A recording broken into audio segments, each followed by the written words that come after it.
Assalamualaikum warahmatullahi wabarakatuh. Perkenalkan, nama saya Deke Gemilang Agustin, Prodi Manajemen dengan NIM 289200518 semester 5 Universitas Pancasakti D, dengan mata kuliah Manajemen Retail dengan dosen pengampu Bapak Karyadi, SPD, MM.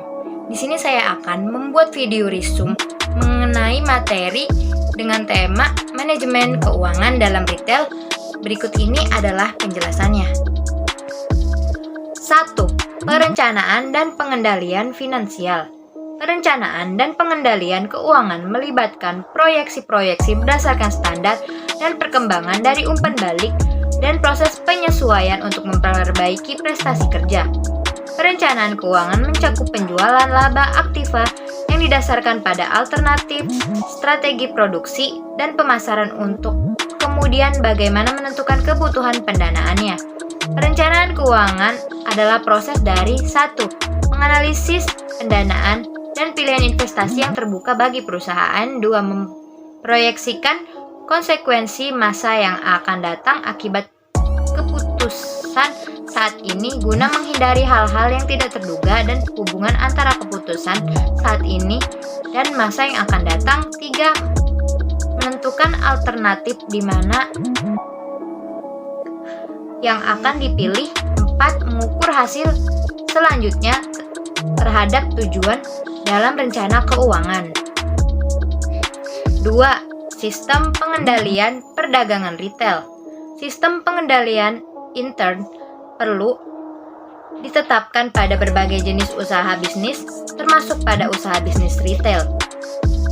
Usaha retail yang saat ini sedang berkembang adalah usaha retail modern dalam bentuk swalayan. Penerapan pengendalian intern perlu dilakukan pada seluruh kegiatan operasional swalayan, termasuk yang paling utama yaitu sistem penjualan tunai dan penerimaan kas. Sistem pengendalian intern bertujuan untuk mengamankan harta perusahaan. 3. Analisis dan pengendalian biaya. Dalam dunia usaha, yang menjadi ukuran keberhasilan perusahaan adalah kemampuan perusahaan dalam menghasilkan laba.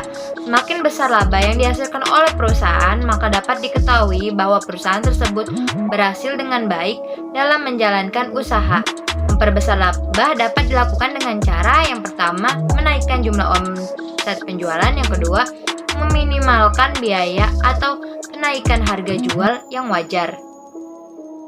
Pengendalian biaya pada umumnya mencakup 3 fungsi manajemen antara lain.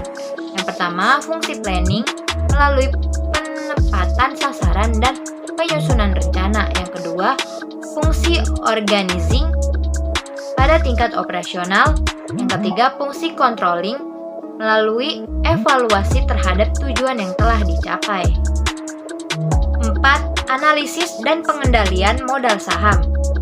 Instrumen keuangan di pasar modal yang paling banyak digunakan untuk menarik dana masyarakat adalah saham, biasanya itu common stock. Pada umumnya, para investor memilih investasi dengan saham biasa karena harapannya agar memperoleh return yang sesuai capital gain atau capital loss dan dividen. Capital gain atau loss adalah selisih dari harga jual dan harga beli saham, sedangkan dividen adalah sisa keuntungan perusahaan yang dibagikan kepada pemegang saham. Setiap investor mempunyai preferensi yang berbeda-beda untuk return yang diharapkannya. Ketidakpastian return yang akan diperoleh merupakan resiko yang akan dihadapi oleh para investor. Jika suatu perusahaan memperoleh keuntungan, bukan berarti perusahaan tersebut pasti membagikan dividen.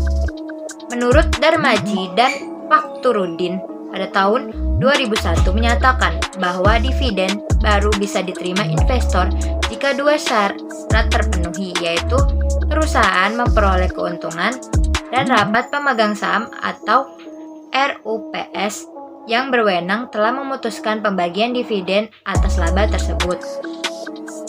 Pembayaran dividen juga tergantung kepada kebijakan dewan direksi perusahaan. Sekian dan terima kasih. Mohon maaf bila ada salah kata ataupun ucapan yang saya ucapkan.